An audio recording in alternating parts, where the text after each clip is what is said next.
반갑습니다. 오랜만에 왔거든요. 사실 전에 중국 선교도 청년들하고 한번 갔다 온 적이 있어서 제가 아는 사람들 있나 이렇게 한번 찾아보고 있는 중인데요. 막상 젊은 세대가 제가 아는 분들이 잘 안 보이네요. 그래도 이렇게 한평생을 믿음으로 살아오셨을 우리 믿음의 선배님들이 이 자리에서 예배로 나오신 모습 보니까 또한 감격이 있습니다. 때로는 진리는 고독하고 세상은 복음을 사랑하지 아니하고 우리가 살아가는 이 은혜의 길을 이해하지 못해서 힘든 경우가 많이 있었을 텐데 그런 중에서도 이 예배를 지켜주시고 믿음의 길을 걸어가시는 하나님의 자녀들을 보니 또한 감격이 됩니다. 중앙교회에 귀한 은혜가 늘 차고 넘치기를 축원합니다. 사실은 요즘 교회가 이렇게 남녀노소 중에 이 소가 많이 부족하다 이런 이야기를 많이 들었습니다. 지금 제가 중앙교회 사정을 잘 몰라서 지금 청년들은 다 따로 예배를 드리는 건지 모르겠습니다만 하나님의 더 크신 은혜가 있어서 더불어 성장하고 함께하는 그런 교회이면 좋겠습니다.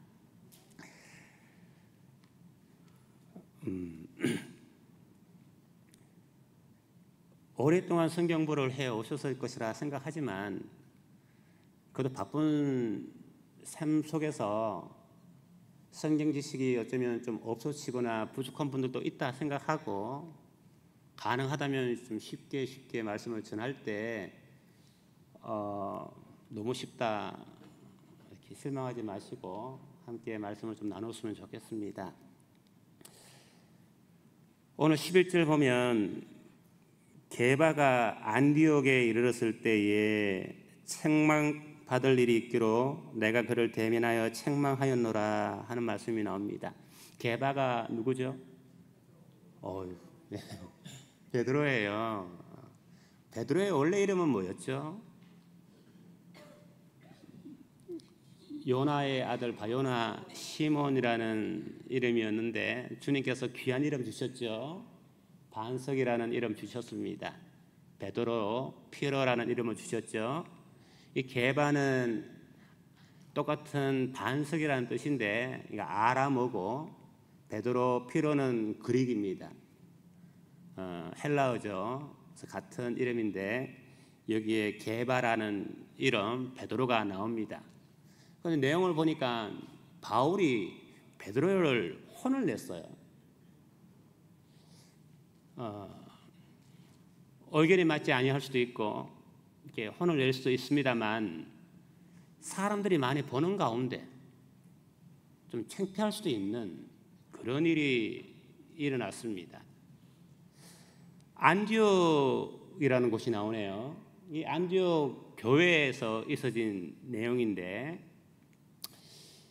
안디옥 교회는 예루살렘 교회는 아니잖아요, 그죠? 예루살렘에서 한 480km 정도 북쪽입니다. 제법 먼 거리예요. 한국 서울 부산 해봐야 300km 정도 되나요? 400km가 훨씬 넘는 안디옥 교회인데 이 안디옥 교회가 이방 교회입니다. 유대인 교회가 아니에요. 이 안디옥 교회가 어떻게 생겼는지는 아시죠? 이 스데반 집사의 순교 이후로 교회에 박해가 너무 많이 일어나고 믿는다는 사람들을 죽이고 감옥에 넣고 하는 바람에 믿는 사람들이 도망을 쳤습니다. 다 도망친 건 아니지만 많은 사람들이 도망을 쳤어요. 도망친 게 부끄러운 것은 아니죠. 그러나 믿는 자들이 가는 곳마다 복음을 전하는 겁니다. 그래서 멀리 안디옥까지 교회가 세워지는 거예요. 먼저는 사마리아에도 지어내지고 안디옥에도 교회가 세워지죠. 첫 번째 이방 교회라 보면 될까요? 예루살렘 교회에서 놀랐습니다.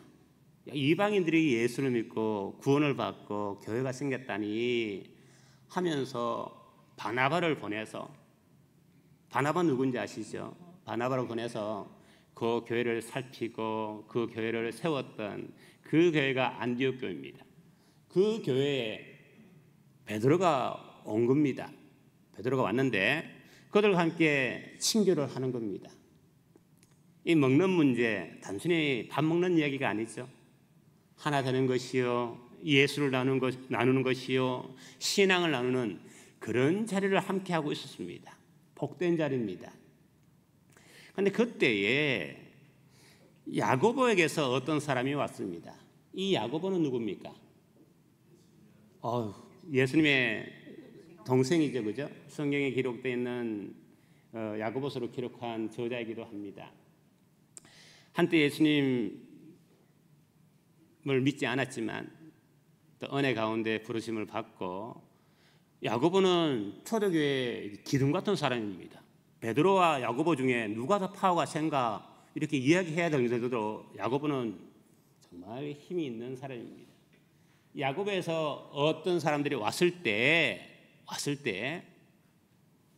베드로가 안디옥 교회에서 교제하다가 그 사람들 보고 뒤로 물러갔다라는 겁니다. 유대인들은 이방인과 함께 먹지 않습니다. 불법입니다. 함께 어울려서는 안 됩니다. 신약 시대에 바뀌었지만 법으로 불법입니다. 그런데 이제 예수를 믿는 이 시대에, 예수 안에서 하나 된 이 시대에 베드로가 야고보에게서 온 그 사람들을 보자마자 뒤로 물러난 것입니다. 베드로뿐만 아니에요. 그때 많은 사람들이 함께 베드로와 함께 물러났고, 바나바도 그들의 외식에 유혹되었다 합니다. 바나바가 누구예요? 아까 말씀드렸죠.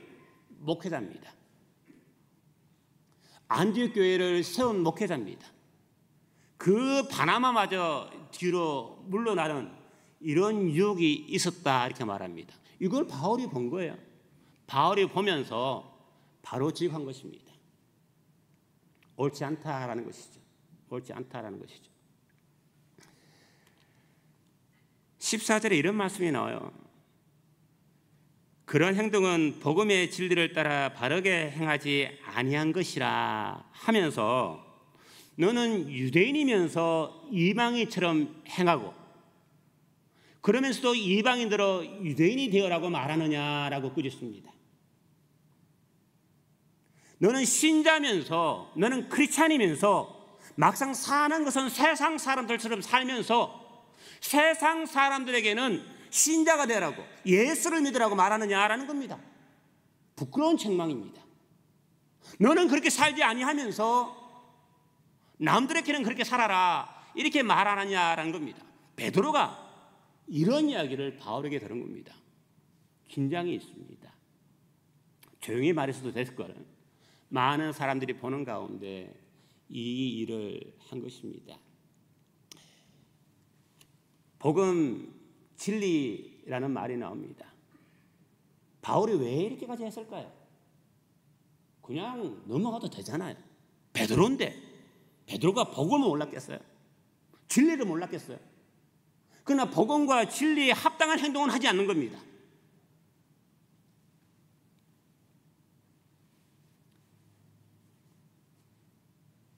교회가 많은 챌린지를 받고 있습니다. 현대교회가 많이 어렵습니다. 가짜 복음이 많아요. 혹시 가짜 복음과 우상 숭배가 뭐가 다른지는 알고 계십니까? 무엇이 가짜 복음이고 무엇이 우상 숭배일까요? 구약 교회가 어떻게 망했는지 아십니까?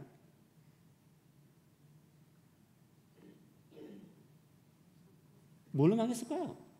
우상 숭배로 망합니다. 놀랍잖아요.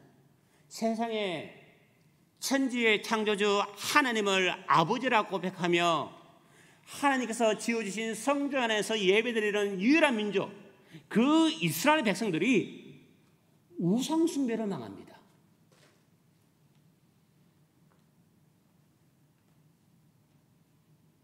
우리가 성경을 읽다 보면 말이 안 돼요. 세상 사람들은 몰라서 그럴 수 있어요. 하나님을 믿는 이스라엘 백성들이 출애굽의 은혜와 그 모든 하나님의 역사를 체험했던 이스라엘 백성들이 우상 숭배로 무너집니다. 그런데 놀라운 게 뭔지 아세요? 우리가 우상 숭배했다 그러면 그들은 예배를 안 드린 것으로 착각합니다. 나라가 망하는 순간까지 그들은 예배를 드렸어요. 예배 자리를 떠나지를 않았다고요. 우상 숭배는 하나님을 믿지 아니하고 예수를 믿지 아니하고 엉뚱한 우상을 섬긴다라는 것이 아니라 하나님을 믿으면서 우상도 섬기는 겁니다. 교회 안에 세상을 갖고 들어오는 겁니다. 교회 안에 우상을 갖고 들어오는 겁니다. 성경에 나오는 모든 우상 숭배의 이야기는 불신자들의 이야기가 아닙니다. 예레미야가 그렇게 눈물로 외쳤던 모든 말씀은 믿는다는 사람들에게 전했던 메시지입니다. 믿는다는 그 사람들에게 돌아오라 돌아오라 끊임없이 외치고 있었습니다.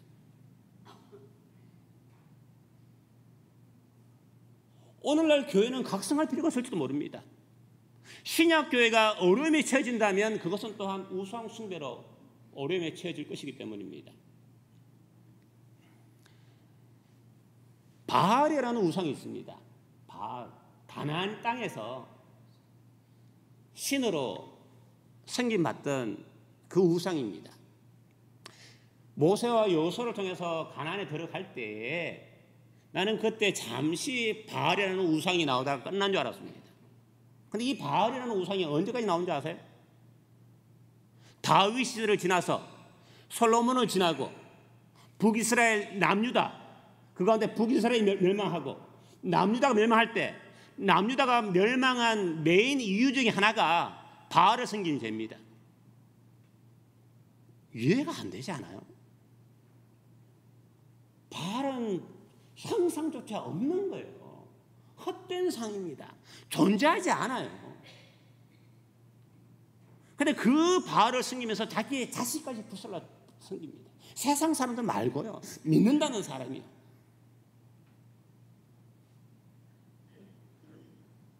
이해 안 되죠? 근데 바알의 의미가 뭔지 아세요? 풍요함입니다. 풍성함입니다. 부요함입니다.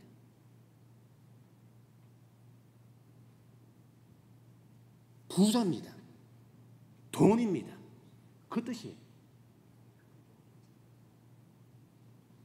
바알을 통해서 얻고 싶은 것은 풍성함입니다. 풍년이에요.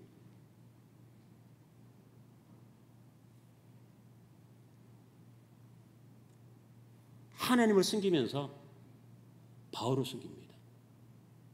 하나님만 섬기는 것은 바보짓입니다. 어리석은 거예요. 하나님을 섬기고 바알을 섬기는 것이 멋진 겁니다. 거기에 다 넘어갑니다. 무서운 이야기, 이해 안 되죠? 이해가 안 돼요. 설마 우리들로 바알을 섬기라면 섬기겠어요? 안 섬깁니다. 안 섬겨요. 그런데 정말이요? 정말 바알을 안 섬길까요? 신약 성경에는 우상을 다르게 정의하죠. 그죠? 우상은 형상의 문제가 아니라 마음의 문제라 말하죠. 골로새서 3장 5절에 탐심이, 내 속에 있는 이 정욕이, 나의 욕심이, 탐심이 우상이라 이렇게 말하죠. 우상 숭배라.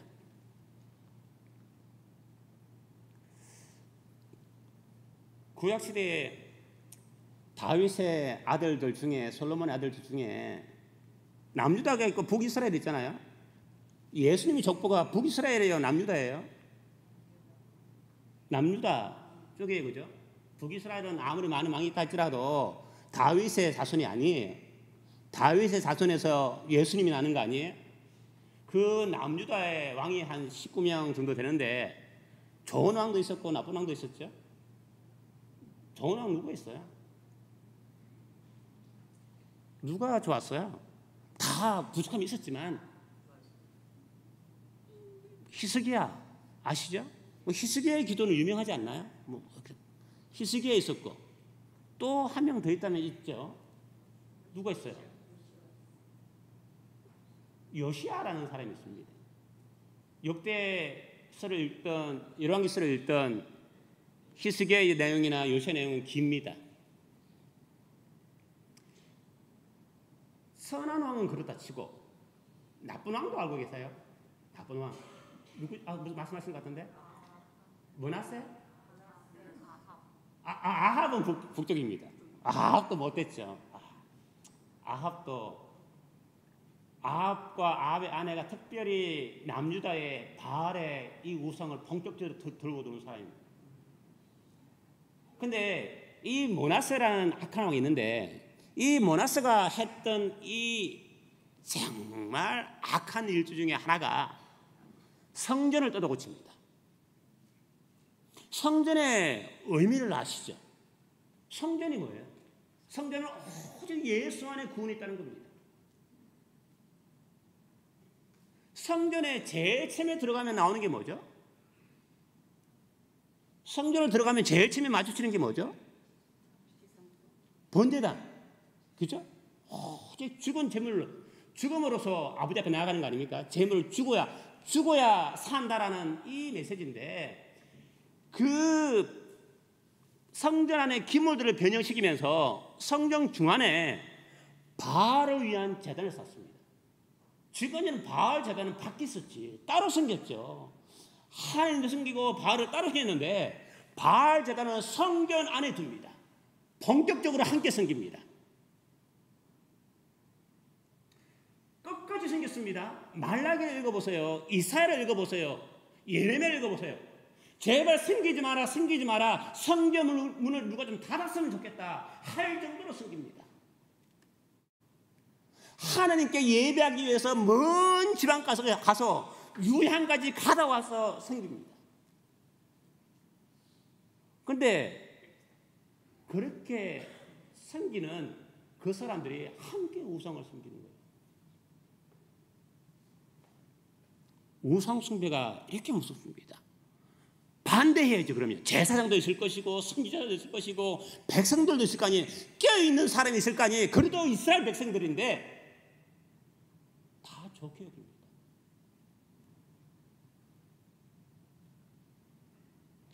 교회 안에서 우상 숭배가 일어납니다. 우상 숭배하면 지금 밖에서 세상 사람들 이야기하는 게 아니에요. 성경에 나오는 우상 숭배가 우리들 이야기지 누가 바깥의 사람들이 걱정하고 있어요. 신약 교회가 오늘날 이 마지막 시대의 이 교회가 우상 숭배로 공격받고 있습니다.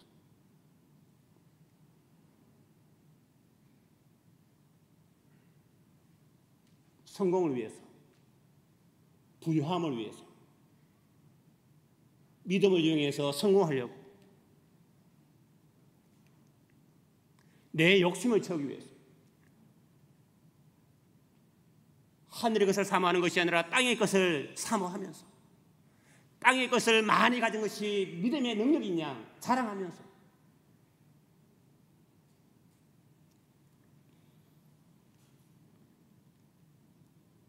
예배 드리면서 우상 숭배할 수 있습니다. 입술은 주님께 가까우나 마음은 멀 수 있는 것이 우리 마지막 때 교회의 모습일 수 있습니다. 두려운 일입니다. 어찌 알겠습니까? 여기 앉아 계신 우리들의 마음을 누가 알겠습니까? 나는 알겠죠. 그런데 중요한 것은 세상 사람들 이야기가 아니라 나라는 사람이 그렇게 대단한 것이 아니에요. 우상과 아주 가깝습니다. 내가 살아있는 한 우상 숭배를 못 피합니다. 내가 살아있는 한 이 육신은 땅의 것을 사모할 수밖에 없어요. 이 육신은 땅에 붙어 있어야 편안함을 느낍니다. 내 영은 하늘을 바라봐야 신나고 즐거운데 이 육신은 땅의 것을 사모해야만 살아가는 인생들입니다. 주 예수로 말미암아 이 인생이 끝이 나지 아니한 사람들은 어렵습니다. 이스라엘 사람들이 바보라서 넘어지는 게 아니에요. 그들은 한 번도 하나님을 버린 적이 없다는 사람들입니다.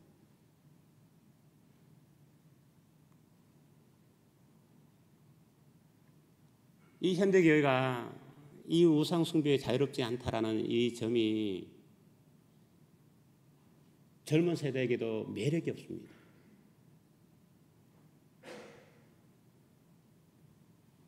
예수로 생명을 거는, 정말 죽어도 예수를 위해서 죽고 살아도 예수를 위해서 산다는 이 고백이 이루어지는 교회,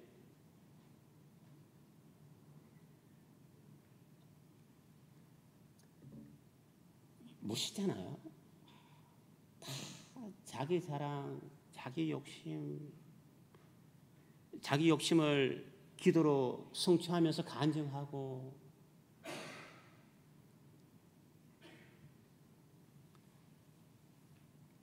이런 우상숭배 정말 위험합니다.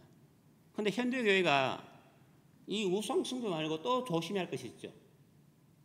이 복음 진리 쪽에서 비진리, 가짜 복음이에요. 가짜 복음은 복음도 아니에요. 사실 안 그래요? 저희들이 갈라디아서를 펼쳐놓고 있습니다만, 갈라디아서에 이 복음에 대한 공격이 들어왔습니다. 이단이 들어왔어요. 틀린 가르침이 들어왔습니다. 가짜 가르침이에요. 사도 바울이 정말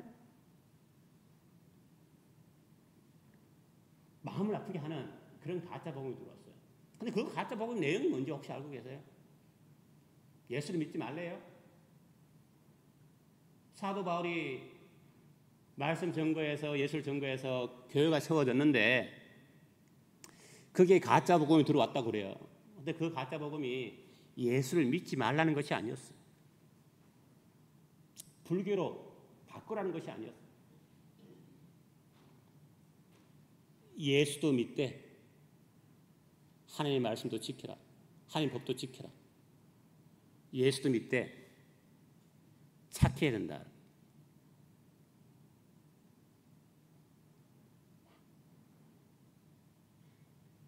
어려워하는 사람들이 있어요.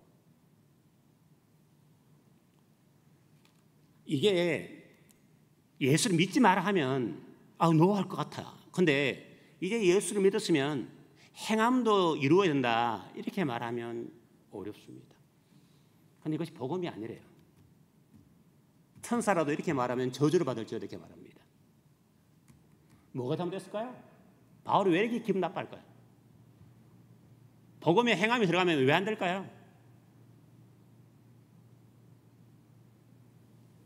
주님도 믿고 예수님도 믿고 말씀도 지키고 법도 지키고 하나님의 법이 나쁜 게 아니잖아요. 안 그래?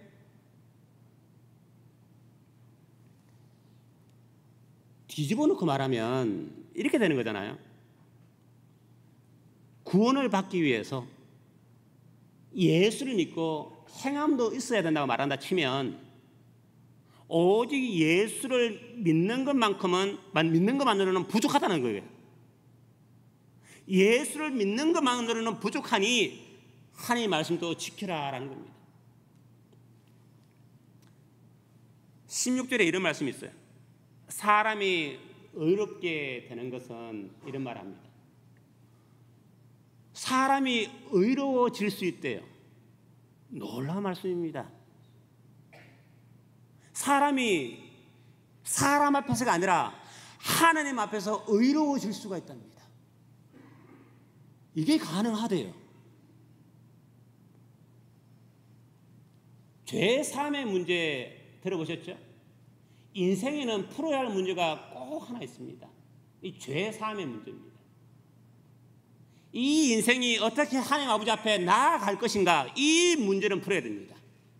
인생에 많은 문제가 있다 할지라도 이거 하나 푸시면 됩니다. 다 못 풀어도 돼요. 내가 어떻게 아버지 앞에 나아갈 수 있는가, 내가 어떻게 아버지 앞에 설 수 있는가, 나 이 죄 문제를 어떻게 해결할 수 있는가, 다 해결하셨습니까?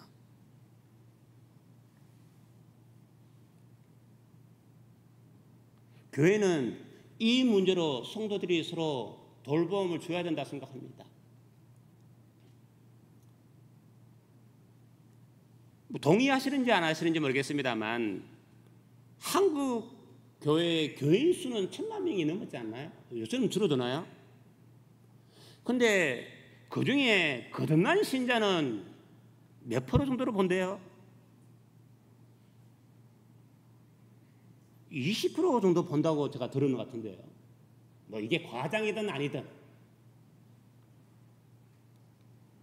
교회에 나오는 교인들 전체가 다 구원받은 자가 아니다라는 얘기 아니에요?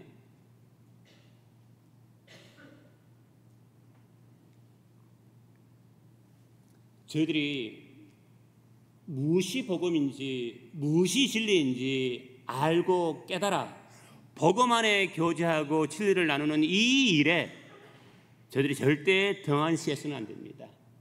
오직 예수를 믿음으로 말미암아, 행위가 아니에요. 행함이 아닙니다. 행함이 들어가면 나라는 자아가 살아납니다. 내가 믿어서 구원받은 겁니다. 구원은 나의 믿음 가운데 있는 것이 아니라 오직 하나님의 전적인 은혜 가운데 있는 것이고, 하나님께서 주 예수를 통해서 이루어진 그 십자가 사건을 믿는 믿음 가운데 구원이 있는 겁니다.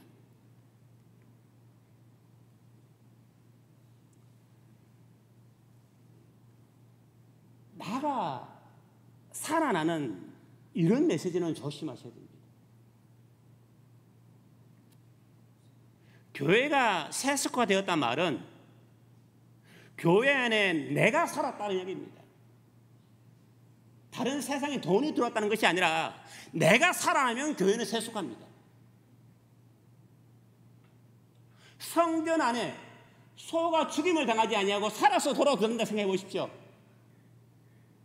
재물이 죽지 아니하고 살아서 성전 안에서 돌아온다 생각해 보십시오. 이 교회 안에 예수 그리스도의 향기만 드러나는 것이 아니라 나라는 사람이 교회에서 예배 드리겠다고 앉아있는 걸 생각해 보십시오. 그런 예배는 예배가 되지 않습니다. 오직 예수 안에서 나는 온데간데 없이 사라지고 오직 예수만이 존재하는 이 예배만이 참 예배 아닙니까? 오직 예수를 믿는 가운데 나의 행함이나 나의 노력이 아니라, 나의 의로움이 아니라 하나님의 의가 나타났다, 하나님의 의로우심으로 말미암아 우리 인생이 구원을 받는 겁니다.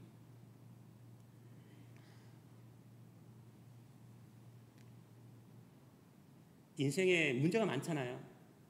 어려움도 많고 자녀 문제,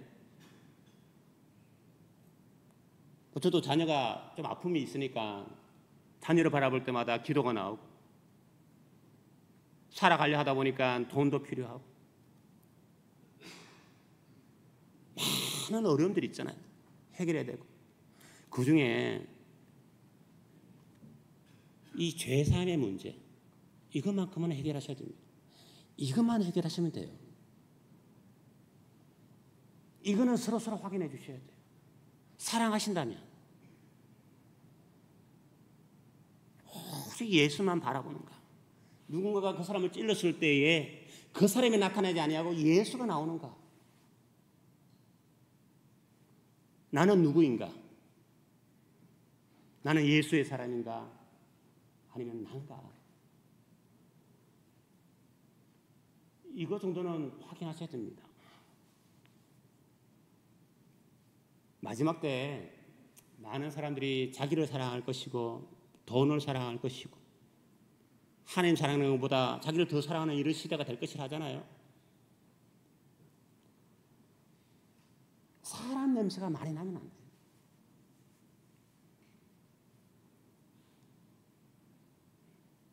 오직 주님을 하려는, 오직 예수만 바라보게 만드는 나의 행위가 아니라 오직 예수의 은혜만 사모하며 살아가는 이 진리 안에서 떠나면 안 됩니다. 이 진리를 붙들어야 됩니다. 나의 행함이 드러나지 아니하는. 그러면 신자들은 멋대로 살아도 되는 거예요? 야, 그냥 믿기만 하면 된다 하면, 정말 믿기만 하면 된다는 건데 그냥 멋대로 살아도 돼요? 그렇지 않죠. 우리 갈라디아서 2장 20절 말씀을 읽은 것처럼 믿는 자의 삶은 다릅니다. 그 행위가 구원의 조건이 안 된다는 것이지, 예수를 믿음으로 말미암아 살아가는 그 사람들의 삶은 다릅니다. 어떻게 해요? 내가 육체 가운데 사는 것은 믿음으로 사는 것이라. 오직 예수를 믿음으로 사는 것이라. 믿음이 뭐예요? 신앙 아닙니까? 믿음으로 예수를 바라본다는 거 아닙니까? 나의 비전이 예수라는 거 아닙니까? 세상을 바라보고 사는 것이 아니라 예수만 바라보고 살겠다는 거 아닙니까? 그곳에 나의 소망을 두겠다는 거 아닙니까?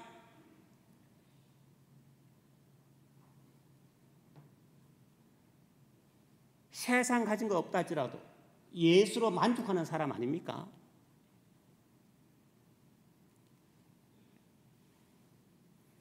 이 믿음의 행함은 주님의 향기가 나타나죠.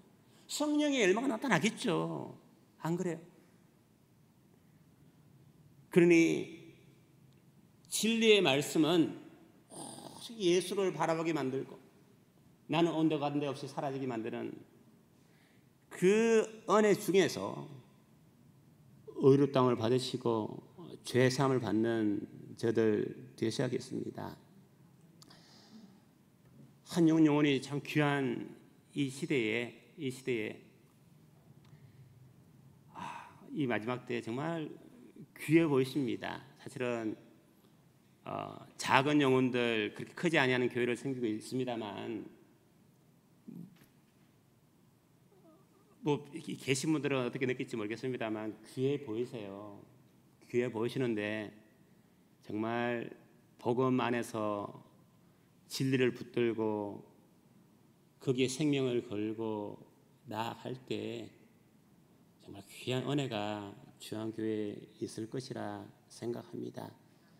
우상의 문제는 꼭 짚고 넘어가셔야 됩니다. 남 이야기가 아니라 나라는 사람을 믿지 마시고, 나를 너무 좋아하지 마시고 오직 예수로 살아가시는, 잠깐만 깨어있지 아니하면 나는 우상 숭배로 빠집니다. 날마다 죽으셔야 됩니다.